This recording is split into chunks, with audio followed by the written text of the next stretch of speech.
Epcot is the second park to open at Walt Disney World, Florida, and was the result of Walt Disney's dream to build the experimental prototype Community of Tomorrow.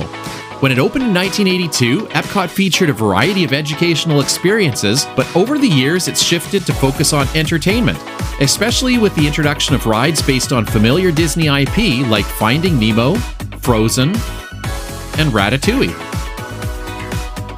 As of 2025, Epcot has 11 rides ranging from slow-moving educational rides like Livin' with the Land or Spaceship Earth, and newer thrill rides like Guardians of the Galaxy Cosmic Rewind. So let's take a look at each one and see where it places on our countdown of every ride Epcot has to offer. At number 10 is Mission Space. Opened in 2003, Mission Space is meant to simulate an astronaut training experience for the first crewed mission to Mars. The ride uses a giant centrifuge to simulate the launch into space, exposing riders to forces of up to 2.5 Gs. For the most intense experience, you can take on the Orange Mission, or those worried about motion sickness can try the less intense Green Mission. The ride does a good job of simulating a space launch, and it's probably worth experiencing once, as long as you're not claustrophobic or sensitive to motion. Unfortunately, there's not a lot here to bring you back for multiple rides, so for us, this one is a one and done. At number 9 is The Seas with Nemo and Friends. This slow-moving dark ride takes you through a few familiar scenes from the movie Finding Nemo. Opened in November 2006, this was the first ride to bring Disney IP into the Epcot park. Smaller kids might enjoy this gentle attraction, but as a dark ride, it's pretty underwhelming. Fortunately, the ride also acts as an entry to the Seas Pavilion, where you can explore exhibits filled with a variety of live sea creatures and enjoy the show Turtle Talk with Crush. This isn't a must-do attraction, but it is a good opportunity to take a break from the Florida heat and cool off under the seas. At number 8 is Journey into Imagination with Figment. How can I sum up the wild history of this attraction? When it first opened in 1983 as Journey into Imagination, it was a beloved attraction that starred Dreamfinder and his companion Figment. But in 1999, the ride was retrofitted as Journey into Your Imagination, removing almost everything good about the original version. Due to overwhelmingly negative reaction, the ride was retrofitted once again just 2 years later into its current iteration, Journey into Imagination with Figment, bringing back the ride's playful mascot. In this latest version, Dr. Nigel Channing guides guests through a tour of the Imagination Institute while trying to contain Figment, who's bent on chaos.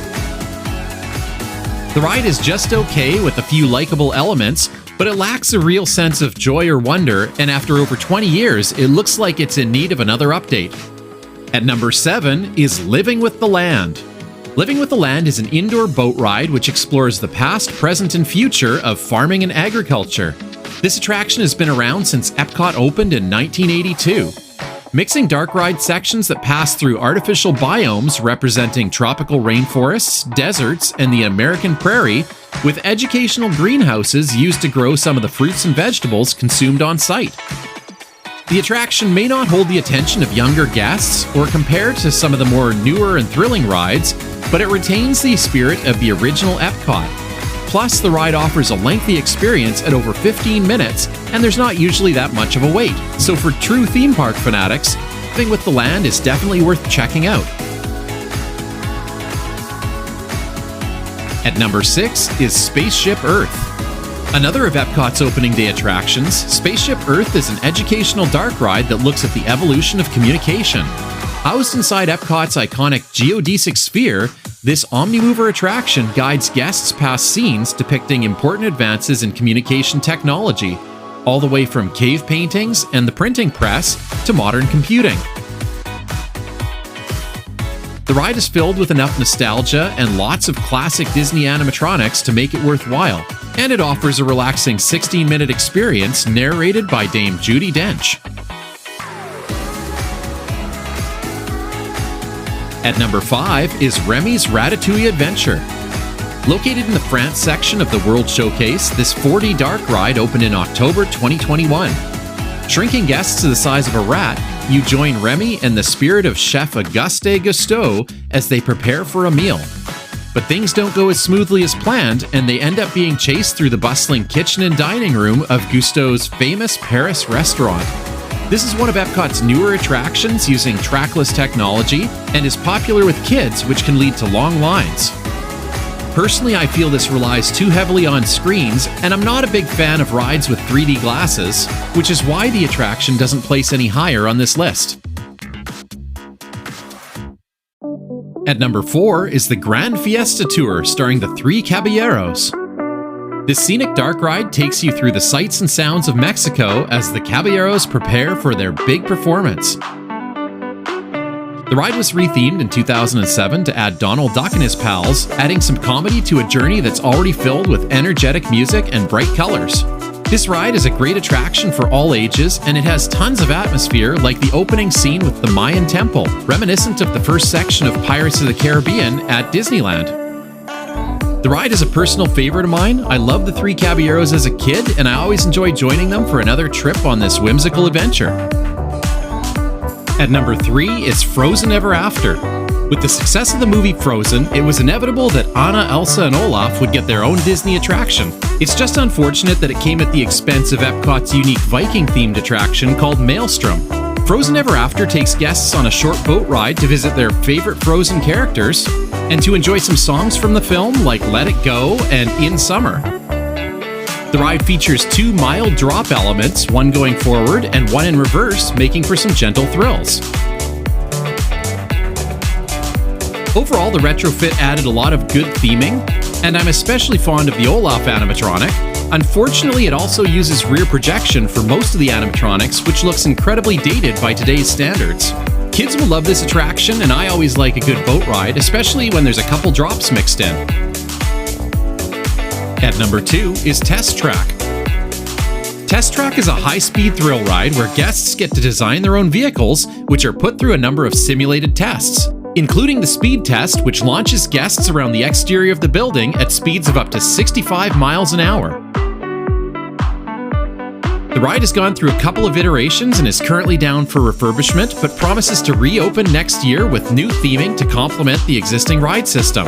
I'm glad to see this one get an overhaul, as the current theme was starting to look dated, especially next to the new Tron ride, which shares a similar futuristic motif. As the fastest attraction at any Disney theme park, Test Track is sure to continue thrilling fans for years to come. And at number 1 is Guardians of the Galaxy Cosmic Rewind, the newest ride at Epcot, which opened in May 2022. This indoor coaster lets you accompany the Guardians of the Galaxy on an adventure to save the universe by retrieving the Cosmic Generator. The ride hurls you through the deepest reaches of space at speeds of up to 60 miles an hour and features an exciting backwards launch. In typical Guardians fashion, it features an awesome soundtrack, randomly selecting one of 6 classic rock songs like Disco Inferno, I Ran, or Everybody Wants to Rule the World. This is the world's longest indoor roller coaster and the first Omni coaster, which uses unique technology to rotate the vehicle a full 360 degrees to give guests a unique perspective of the cosmic sights scattered throughout the ride. Cosmic Rewind combines awesome special effects with a smooth but exhilarating ride experience that's just plain fun, and the randomized soundtrack adds to re-rideability. Even the pre-show contains a few surprises. This is by far my favorite attraction at Epcot, and an incredible example of modern Imagineering at its finest. So if you got to this point of the video, you're probably wondering why Soarin' Around the World wasn't included on this list. This is likely going to be an unpopular opinion, but to me, Soarin' is more of a show than a ride. Yeah, you sit in some seats that gently sway back and forth, and there's a few aroma effects, but essentially this is just a big IMAX movie. It's a pleasant enough experience, but it's something that I skipped on our recent visits to Epcot and California Adventure, as I personally think it's not really worth riding more than once. Thanks for watching. Let me know in the comments what your favorite rides are at Epcot, and click here to check out my video ranking every roller coaster at Walt Disney World.